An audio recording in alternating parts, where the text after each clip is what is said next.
बोलो जयकारा बोल मेरे श्री गुरु महाराज की जय। बोलो सच्चे दरबार की जय। बोलो श्री नगरी निवासी भगवान की जय। बोलो श्री परमहंस दयाल जी महाराज की जय।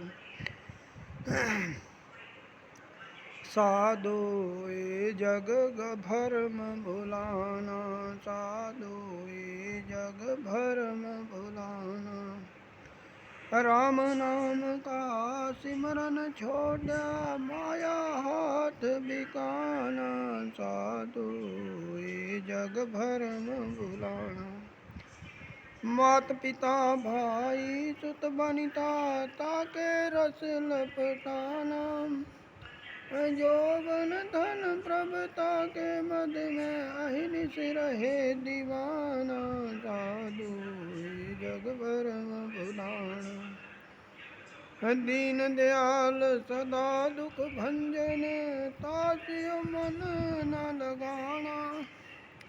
जन नानक को तन में किनो, गुरमुख होए पछाना। साधु ये जग भरम भुलाना। बोलो जयकारा बोल मेरे श्री गुरु महाराज की जय। बोलो सच्चे दरबार की जय। बोलो श्री नगरी निवासी भगवान की जय।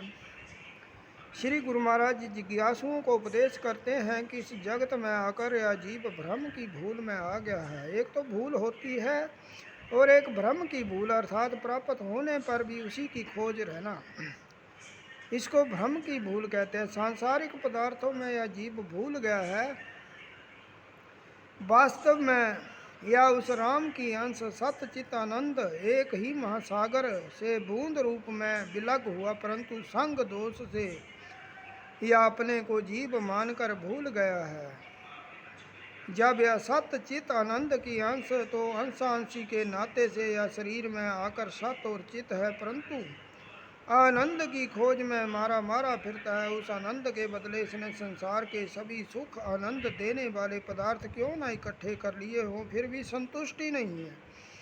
इससे पता चला कि वह सुख और आनंद देने वाले पदार्थ नहीं है। महापुरुषों की युक्ति और वाणी से ज्ञान होता है कि सब भूल भलैया में पड़े हैं, सत्य और चित होकर भी आनंद की खोज चल रही है, परंतु स्मरण रहे कि दृश्यमान स्थूल पदार्थों अथवा अपने नाम और रूप से सुरती वृत्ति उठानी पड़ेगी, तब जाकर उस आनंद का पता चलेगा। या सांसारिक पदार्थ तो उस आनंद की प्राप्ति में बाधक बनते हैं। किसी महात्मा का कथन है कि सत्य की प्राप्ति महापुरुषों से ही होती है, परंतु सत्पुरुषों की संगत तक जाने में जो चार बाधाएं हैं वे यह है। नंबर 1, मैं रूपवंत हूँ, सत्संग में न जाने कौन कैसे देखेगा, इस प्रकार रूप ने बाधा डाली। नंबर 2, मैं धनवान हूँ, सत्संग में जाने से वहाँ कुछ अधिक दान देना पड़ेगा, इसलिए नहीं जाना। नंबर 3, मैं विद्वान हूँ, सब ग्रंथ देखे हैं, भला वहाँ जाकर क्या सुनूंगा, मैं सब जानता हूँ। रावण सा अहंकार रहने से सत्पुरुषों की संगत से वंचित रहता है।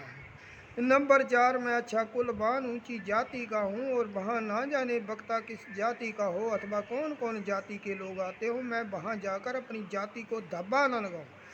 ऐसी ऐसी भूल में पड़कर यह जीव अशांत हो गया। गुरु जी का कथन है कि सच्चे दिल से राम नाम का सिमरन भी छोड़ बैठा है, क्योंकि माया का गुलाम है, मायापति की पहचान नहीं कर पाता।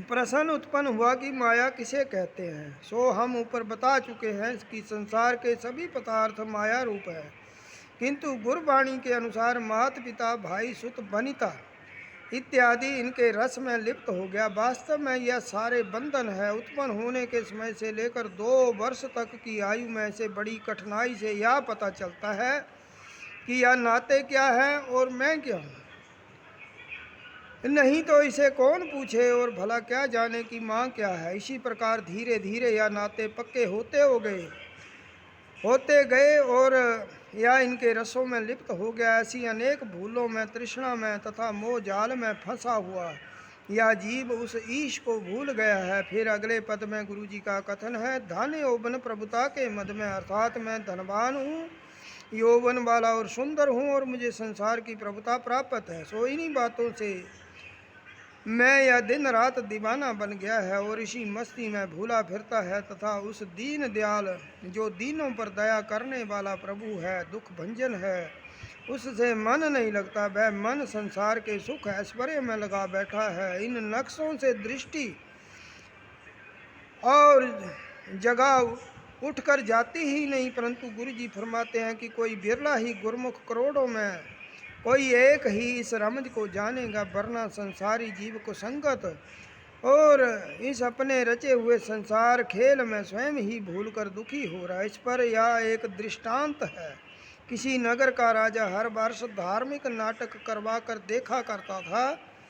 एक समय खेल में एक लड़का जो कि एक गोपी सखी का रूप धारण कर खेल करता था, अकस्मात बीमार हो गया।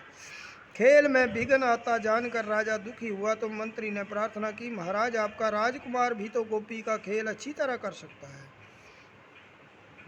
इसे आज्ञा दो ताकि वह काम में विघ्न न आए। तब राजा की आज्ञा पाते ही लड़का गोपी का स्वांग बन गया और राजा को अपने पुत्र का वह रूप इतना प्यारा लगा कि उसने चित्रकार से उसका चित्र बनवा लिया और अपने बक्स में संभाल कर रख दिया। जब जी आए तो अपनी खुशी पूरी करने के लिए वह चित्र देख लिया करता। कुछ वर्ष पश्चात उस राजकुमार की सगाइयाँ दूसरे राजवाड़ों से आने लगी।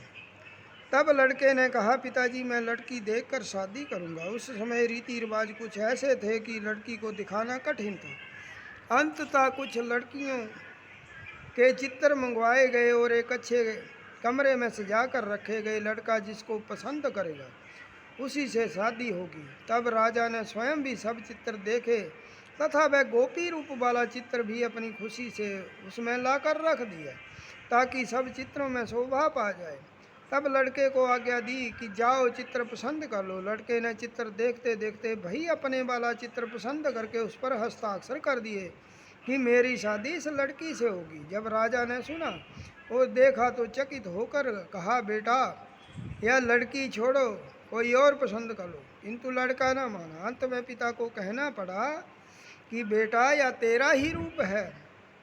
सो लड़के को ज्ञान हो गया कि ओहो मैं ही इतना सुंदर हूँ, परंतु भूल से और की सुंदरता की खोज में था। इस दृष्टांत का भाव यह है कि अपनी रचना और संसार की इच्छाओं से मैं यह जीव दुखी है और भूला हुआ है। बोल जयकारा, बोल मेरे श्री गुरु महाराज की जय, बोलो सच्चे दरबार की जय, बोलो श्री नगरी निवासी भगवान की जय, बोलो श्री परमहंस दयाल जी महाराज की जय।